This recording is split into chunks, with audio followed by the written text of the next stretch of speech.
ನೀನ್ ಕೋಟ್ಯಾಧೀಶ್ವರಿ ಆದ್ರೇನೋ ನಿನ್ ಲಂಡನ್ ನಾಲ್ಗೆ ಇದ್ರೇನೋ ನೀನು ಒಂದ್ ಹೆಣ್ಣೆ ಎಲ್ರಿಗೆ ಅಂದ್ರೆ ನಿನಗೂ ಇರೋದು ಮರ್ಯಾದೆಗೆ ಎಲ್ಲ ಪ್ರೆಸರ್ ಮುಂದೆ ನಾನು ಮದುವೆ ಆಗ್ತೀನಿ ಅಂತ ಅನೌನ್ಸ್ ಮಾಡ್ರೆ ಸರಿ, ಇಲ್ಲ ಅಂದ್ರೆ ಹೇಳೆ. ನನ್ನ ಕಾಲ್ಗಕ್ಕೂ ಸ್ಲಿಪ್ಪರ್ ಅಷ್ಟು ಬೆಲೆ ಇಲ್ಲ ನಿನಗೆ, ನಾನ್ ನಿನ್ನ ಮದುವೆ ಆಗ್ತೀನ.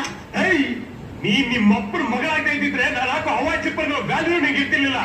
ನಿಮ್ಮಪ್ಪ ಅವ್ರ ಮೇಲೆ ಕೈಯಲ್ಲಿ ಸಂಪಾದನೆ ಮಾಡೋ ದುಡ್ಡು ನೀನ್ ಮೆರಿತಿದ್ಯಾ ಅಷ್ಟೇ. ನಮ್ಮ ಅಪ್ಪ ಕಷ್ಟಪಟ್ಟು ದುಡ್ದಿರೋ ದುಡ್ಡು ಕಣೋ ಇದು. ನೀನ್ ತರ ಅಲಾಲ್ ಟೊಪ್ಪೆ ಆಗಿದ್ರೆ ನೀನ್ ತರನೇ ಫುಟ್ಪಾತ್ ನಲ್ಲಿ ಇರ್ತಿದ್ದ. ಅದಕ್ಕೆ ಕಡೆ ಅದಕ್ಕೆ ನಾನು ಕಷ್ಟಪಡ್ತಾರದು. ನಿಮ್ಮಪ್ಪ ಹೇಗಿದ್ದೀರಲ್ಲ